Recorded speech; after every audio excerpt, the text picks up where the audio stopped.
Structure 6। Structure 6 আমরা কি মনে রাখবো? I am use to. কি মনে রাখবো? I am use to. I am use to মানে কি?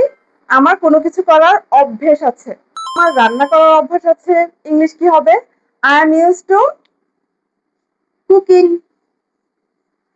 খেয়াল করেছেন এখানে ভার্ব প্লাস আইএনজি, ভার্বের সাথে প্রত্যেকবার এখানে ভার্ব প্লাস আইএনজি, ভার্বের সাথে আইএনজি দিতে হবে। আই অ্যাম ইউজ টু দিলে ভার্বের সাথে আইএনজি দিতে হবে। আমার দ্রুত কথা বলার অভ্যাস আছে। ইংলিশ কি হবে? I am use two talking fast. আমার দ্রুত কথা বলার অভ্যাস আছে। এটা কি হবে English? I am use two talking fast. আমি একটি ফেসবুক পেজ রান করছি বা রান করার অভ্যাস আছে। আই এম ইউজ টু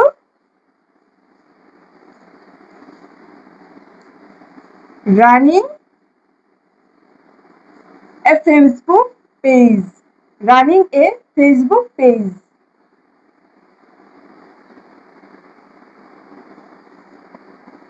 এই তো। আমি একটা কাজ করতে যাচ্ছি। I am about to. I am about to.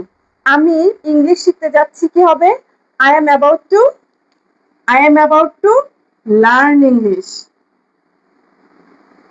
Learn English কি হবে? I am about to learn English.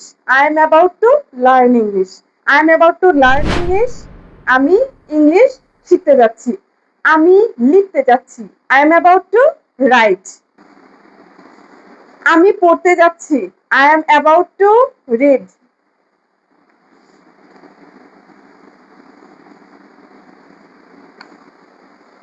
আমি খেতে যাচ্ছি। I am about to eat. আমি বাইরে যাচ্ছি। I am about to go out. Structure 8 হচ্ছে এবল টু। এবল টু মানে হচ্ছে কোনো কিছুতে সক্ষম হওয়া। এবল টু, আমি পড়তে সক্ষম।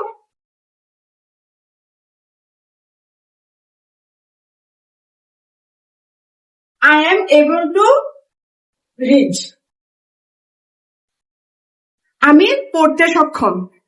আমি নতুন কিছু শিখতে সক্ষম। I am able to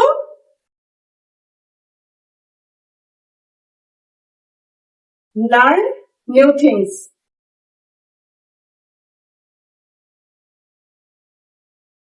I am able to learn new things.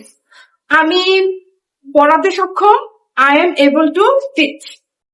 আমি এই কাজটি করতে সক্ষম। I am able to do this work. Structure 9 হচ্ছে interested in.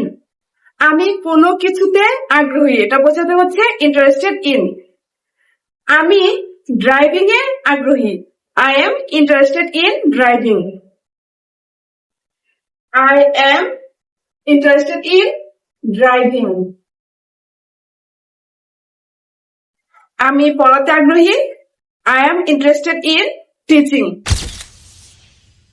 10 নাম্বার স্ট্রাকচারটা হচ্ছে খুবই কমন। এটা আমরা সবাই কম বেশি ইউজ করেছি। গোয়িং টু, একটা কাজ করতে যাচ্ছি। Going to. আমি খেতে যাচ্ছি। I am going to. I am going to eat. আমি পড়তে যাচ্ছি। I am going to read. আমি খেলতে যাচ্ছি। I am going to play. এভাবে মাত্র 10টা কমন স্ট্রাকচার দিয়ে আমরা খুব সহজে ডেইলি ইংলিশ স্পিকিং প্র্যাকটিস করতে পারি। আজকে এই পর্যন্তই। আপনারা সবাই এরকম সুন্দর সুন্দর ভিডিও পেতে প্লিজ পেজটা ফলো করে পাশে থাকবেন। আসসালামু আলাইকুম।